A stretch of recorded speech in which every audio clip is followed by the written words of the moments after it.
కోనసీమ జిల్లాలో బిల్డర్ మోసం చేశాడంటూ ఓ బాధితుడు జిల్లా కలెక్టర్ను ఆశ్రయించారు. అమలాపురానికి చెందిన వ్యక్తి తనకు న్యాయం చేయాలని కోరుతూ జిల్లా కలెక్టర్ మహేష్ కుమార్కు ఫిర్యాదు చేశారు. రాజమండ్రి సమీపంలోని కాటేరులో ఉన్న 310 గజాల స్థలాన్ని అభివృద్ధి కోసం ఎంఓయూ ద్వారా బిల్డర్ కొప్పిశెట్టి రాంబాబుకు అప్పగించానని బాధితుడు తెలిపారు. అనంతరం నిర్మించిన 8 ఫ్లాట్లలో తనకు రావాల్సిన 3 ఫ్లాట్లను తన అనుమతి లేకుండా విక్రయించారని ఆరోపించారు. ఒప్పందం ప్రకారం తనకు ఇవ్వాల్సిన ప్లాట్లు డబ్బులు చెల్లించకుండా మోసం చేశాడని బాధితుడు వాపోయాడు.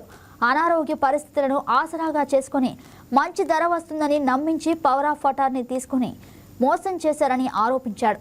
71 ఏళ్ల వయసులో తీవ్ర ఇబ్బందులు ఎదుర్కొంటున్నానని తనకు రావాల్సిన 40 లక్షలు ఇప్పించి న్యాయం చేయాలని కలెక్టర్ను కోరారు. నా పేరు కమల్ శ్యామ్ సుందరరావు అండి. నేను వ్యామారంలో ఉంటూ అమలాపురం అనసర్ల వారి వీధిలో ఉండేవాడిని. నేను ఇంతకుముందు విద్యుత్ నగర్ లో, ఇప్పుడు వ్యామారం షిఫ్ట్ అయ్యాను. అంటే నాకు రాజమండ్రిలో కాతేర్ అనే ప్రాంతంలో 310 గజాలు కొప్పిశెట్టి రాంబాబు ముక్కామలకు చెందిన వ్యక్తికి నేను డెవలప్మెంట్ నిమిత్తం ఇచ్చానండి. అందులో నాకు 3 ప్లాట్లు ఇవ్వడానికి అగ్రిమెంట్ రాసుకున్నాడు. 3 ప్లాట్లో ఒక ప్లాట్ ఇచ్చి మిగతా ప్లాట్లకి 45 లక్షలు ఇచ్చేటట్టుగా ఒప్పందం జరిగిందండి.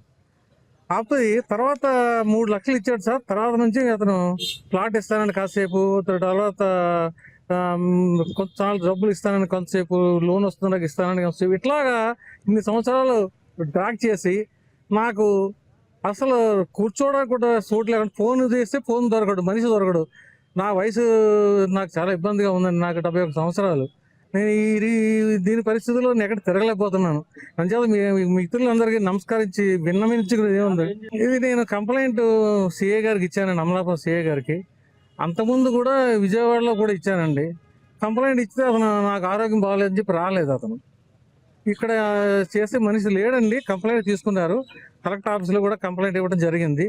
అంచేత మిమ్మల్ని అందరినీ కోరేది ఏంటంటే నాకు న్యాయం చేసి నాకు ఆ డబ్బులు ఇప్పించవచ్చు.